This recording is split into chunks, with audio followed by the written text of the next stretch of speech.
Altri effetti della spending review: si trasferisce il Tribunale di Legnago a Rovigo, scompaiono 4 uffici del giudice civile.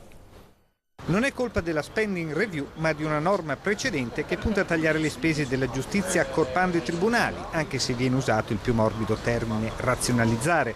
Ora che siamo alla stretta finale, Verona scopre che spariranno le sedi del giudice civile a Caprino, Soave, Isola e tutto il Tribunale di Legnago. E soprattutto che dalla Bassa ci si dovrà trasferire non a Verona ma a Rovigo. La cosa riguarda 25 comuni.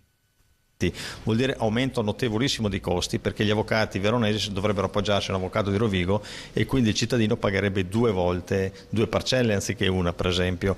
E poi c'è il problema della soppressione dei treni, non ci sono corriere e quindi c'è un disagio gravissimo per i cittadini ma anche per gli avvocati stessi.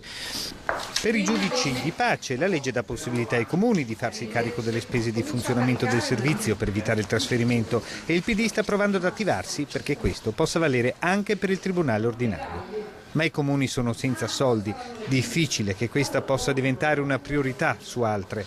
Restando al giudice di pace, c'è da dire che la sede di Verona guadagnerebbe qualche dipendente, trovandosi però a fare i conti con evidenti problemi di spazio.